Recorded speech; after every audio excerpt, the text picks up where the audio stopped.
Hi, one and all. Good evening and a warm welcome. I'm Dr. Shrina, first year DNB rheumatology resident from Indraprastha Apollo Hospitals.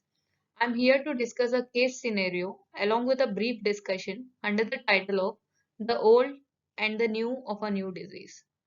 This cryptic title will lend itself to comprehension once we finish discussing the case scenario and discussion in my next slides.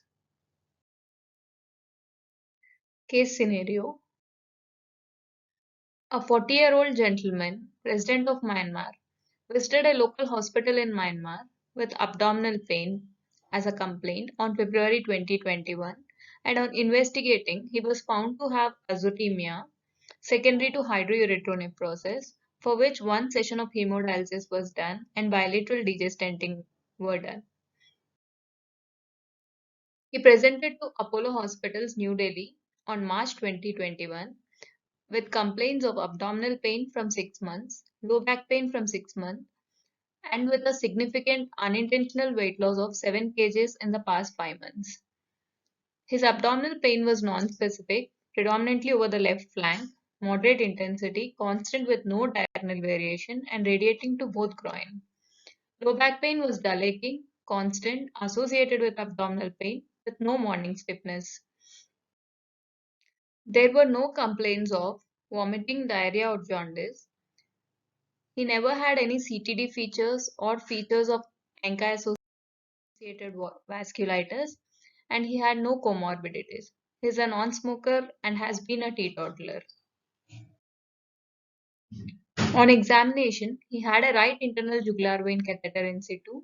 His vitals were stable, and on systemic examination, no abnormality was detected. His investigation revealed that he was anemic with elevated acute phase reactants. ESR was 38, CRP was 176 under cutoff of 6, which was significantly elevated, and with a serum creatinine of 2.7.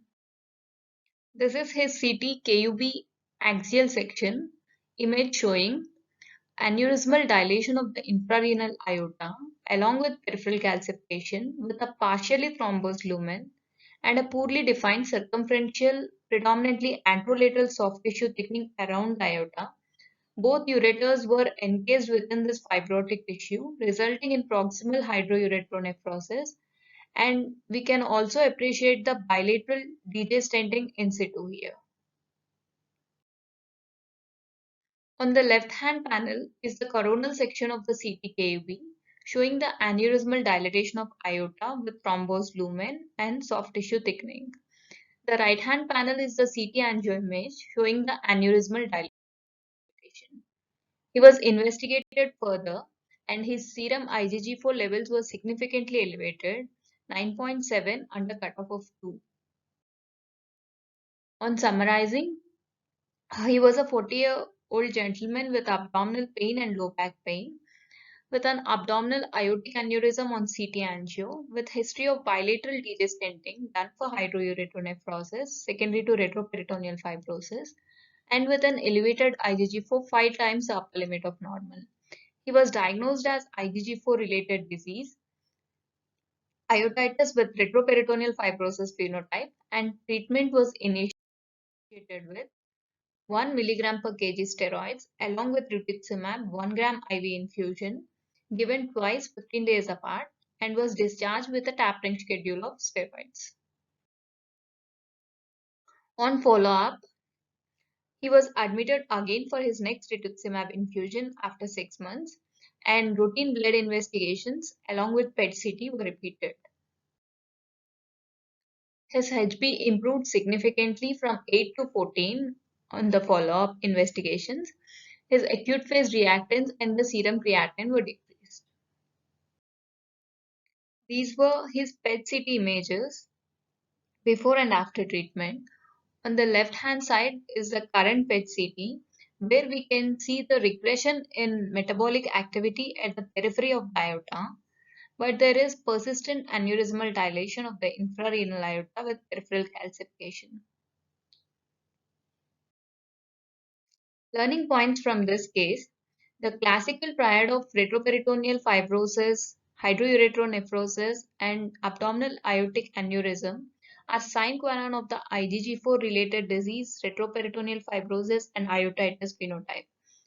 Ideally, biopsy should be done, but the classical presentation and IgG4 levels are good enough for initiating treatment.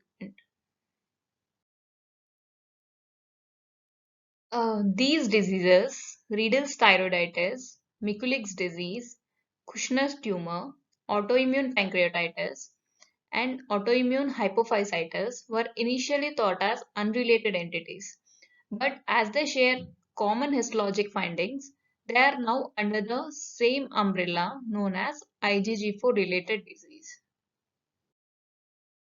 These are the four most common phenotypes, which include the hepatobiliary phenotype, iotitis and retroperitoneal fibrosis phenotype, head and neck limited phenotype, systemic or Mikulic's phenotype.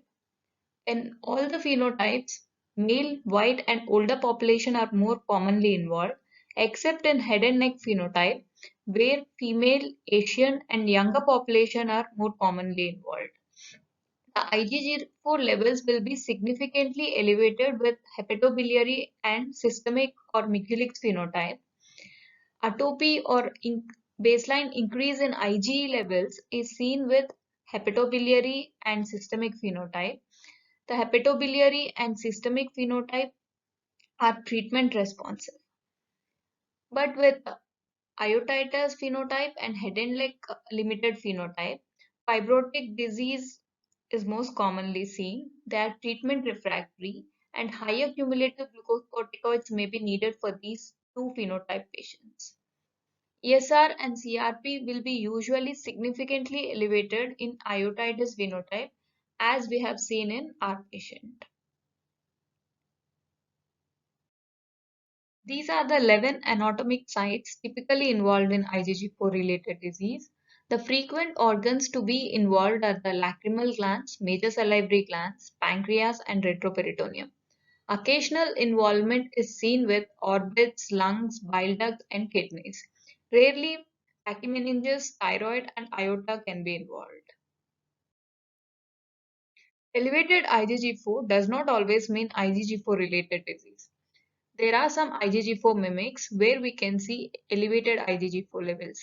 These diseases include autoimmune diseases like ANCA-associated vasculitis and CTDs like SLE, Sjogren's, and spondyloarthritis phenotype. The gastrointestinal disorders like acute or chronic pancreatitis, autoimmune hepatitis may mimic IgG4. Lymphoproliferative and granulomatous conditions like multicentric Castleman's disease or sarcoidosis may mimic IgG4, and the malignancies of any cause can mimic IgG4. Before initiating treatment, we have to look for the features of urgent organ dysfunction or if there are any relapse predictor factors.